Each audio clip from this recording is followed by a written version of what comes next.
Ini yang melakukan uji konsekuensinya ya Pak? Betul. Iya ya. Ada dekan, wakil dekan, PPID utama, PPID pelaksana. Pakar hukum ini dari Fakultas Hukum Universitas mana nih Pak? Dr. Muhammad Fathahillah Akbar.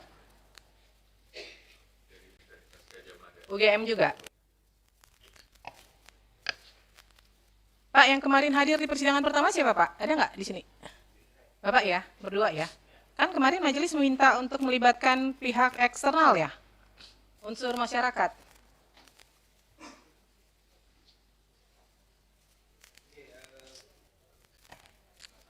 Oke, izin majelis gitu ya.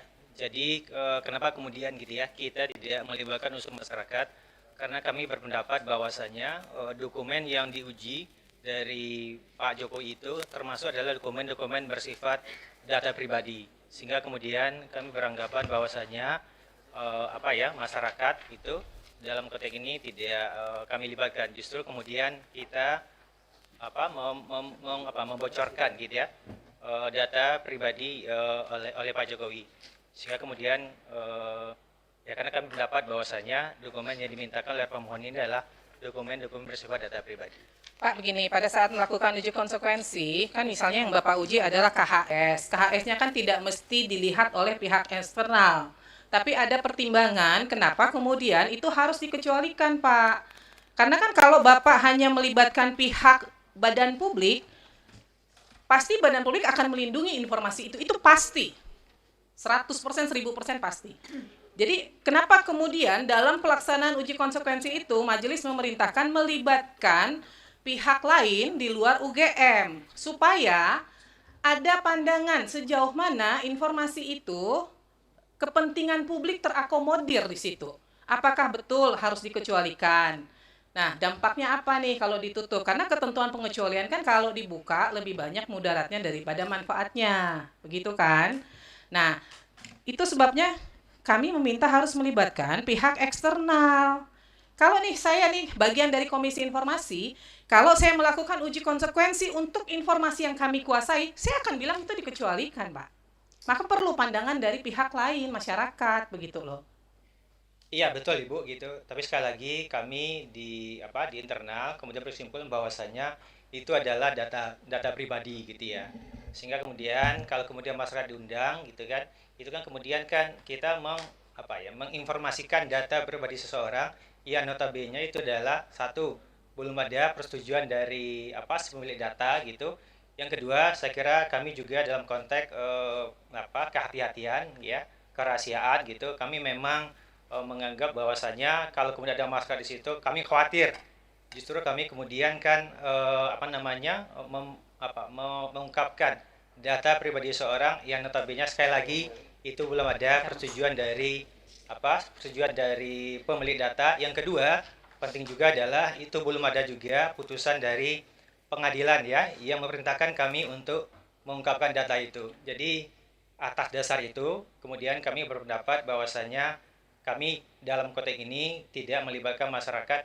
Pak, sebentar, saya tanya nih. Oke. Bapak melakukan uji konsekuensi, ini misalnya saya ambil contoh nih KHS. Ini hanya terkait KHS-nya Pak Jokowi atau KHS secara keseluruhan yang Bapak uji?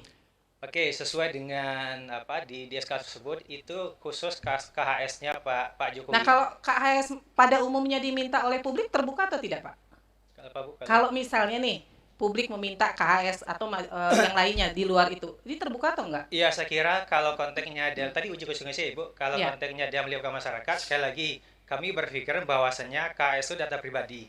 Jadi kami tidak melibatkan masyarakat dulu dalam konteks ujian konsekuensi. Kecuali dasarnya ada persetujuan dari si pemilik data ataupun nanti ya tadi Nah, itu perintah dari KPP. Karena sekali pemahamannya lagi, itu Bu, Pak, oke. pemahamannya Bapak melakukan uji konsekuensi bukan hanya terhadap KHS-nya Pak Jokowi. Karena kalau Bapak mengatakan KHS untuk Pak Jokowi dikecualikan, maka secara global untuk siapapun itu menjadi informasi yang dikecualikan. Ya kan?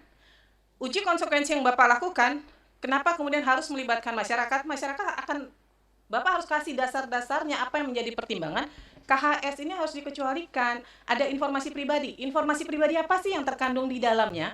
Kan tadi saya udah bilang, tidak mesti dokumennya Bapak tunjukkan kepada pihak masyarakat, tapi kemudian dilakukan kajian bersama antara UGM dengan pihak eksternal sejauh mana sebuah informasi itu kemudian akan dikecualikan gitu loh. Dampaknya Oke, apa? Ibu, kalau misalnya Ibu, di situ ada pakar gitu ya. Saya kira pakar itu juga bagian dari masyarakat gitu ya. Nggak bisa, Pak. Itu kan maka tadi saya tanya pakar ahli hukum ini dari UGM atau bukan? Iya, betul. Dari UGM UGM. kan? Betul, betul. Ya, jadi kan perintah majelis Tapi gini, melibatkan, Pak, ini perintah majelis loh. Kami memerintahkan harusnya melibatkan pihak luar. Gitu loh. Kan? Ya, Tapi Bapak ya. tidak melakukan. Ya, gitu. sekali lagi Bu, kami berangkat dari sikap yang kehati-hatian, yang notabene itu juga Pak, apa ya, dijamin oleh begini, PDP. Nggih. kemarin harus dihargai yang namanya perintah majelis, ya. Pemahamannya seperti yang sampaikan Ketua Majelis, bukan dokumennya, tapi formula-formula. Misalnya tadi ijazah seperti apa formulanya? Oh, ada nama, ada data. Jadi tidak dokumennya. Kalau melibatkan pihak lain, itu lebih independen, Pak. Terlepas itu punya siapa, baru dikategorikan lagi. Jadi ketika perintah majelis, kalau Bapak kemarin tidak sepakat, Bapak bahasnya kemarin. Jadi supaya lebih cepat persidangan hari ini, kita melihat beranggapan pertama Bapak tidak menghargai perintah majelis. Ya kan? Kan tidak harus dokumennya. Kita dalam hal ini melihat dokumen itu tidak membedakan pemilik siapa. Ya kan? Jadi nggak usah berdiskusi dalam arti yang di sini saja Bapak memperlihatkan bahwa tidak independen, ya kan, untuk melihat suatu persoalan. Jadi kalau kemarin perintah majelis ada melihat bahwa ini kalau melibatkan pihak eksternal, maka kajiannya lebih independen. Bukan lebih lagi, memang independen. Tidak harus dokumennya, tapi formula. Kalau ada ijazah seperti ini, kalau KHS data apa saja, tanpa memperlihatkan. Itu. Terima kasih. Apa boleh menanggapi atau Izin Bu Ketua. Silakan. Ini seluruhnya kan berarti dari UGM ya. Iya. Apa saudara Bentar. Memohon sebentar ya. saudara termohon ini berarti seluruhnya dilakukan oleh UGM.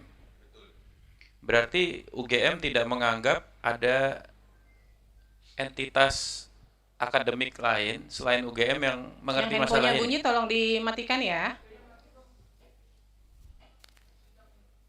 Ini UGM berarti tidak menganggap dalam tema KHS atau perlindungan data pribadi atau keterbukaan informasi publik tidak ada pakar dari selain UGM.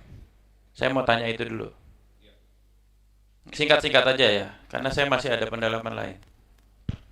Baik, terima kasih anggota majelis. Pada prinsipnya kami tetap menganggap dan kami juga menganggap bahwa pakar dari Ada dari pakar, ada tidak kepakaran di luar UGM yang bisa memahami soal menurut UGM? untuk diuji konsekuensi ini tidak ada, tapi kalau untuk secara keseluruhan pasti ada, namun tadi yang Nah, disampaikan jadi begini, ini ada chauvinisme nih, ya, prestige oriented chauvinis. Jadi kebanggaan seakan-akan yang mengerti tema ini hanya orang-orang UGM. Andaikan teman-teman atau Bapak Ibu di UGM itu mau mempertahankan satu mazhab pemikiran saja, sebenarnya bisa kok. Ambil saja pakar-pakar lain yang satu mazhab, karena sebenarnya di keterbukaan informasi juga ada mazhab kehati-hatian, ada juga cautious focus approach misalnya begitu, ya. Kalau mau ambil kehati-hatian, katakanlah misalnya UGM mempertahankan ini sebagai suatu hal yang jadi apa? Data pribadi. Tadi Bapak bilang, Bapak orang fakultas hukum. Fakultas hukum. Iya kan? Mazhab tuh bisa diambil penguatannya dari mana aja. Dan masyarakat tuh bertaburan kok pakar-pakar. Jadi sebagai sebuah epistemic community ini masalahnya ada di chauvinisme UGM nih kalau begini kelihatannya. Jadi majelis memerintahkan melakukan uji konsekuensi sekali lagi tidak dengan satu pendapat homogen dari UGM. Ini sudah komposisi berlaku untuk semua register Aqua, Pak. Gitu. Tapi kalau Bapak menganggap hanya UGM yang mengerti masalah ini masalahnya di UGM keseluruhan berarti. Ini masalah prestige oriented chauvinism. Ini chauvinisme model akademik. Ya Pak ya. Ini andaikan Bapak mau mempertahankan satu pendapat pun, ambil dari luar UGM itu perintah majelisnya.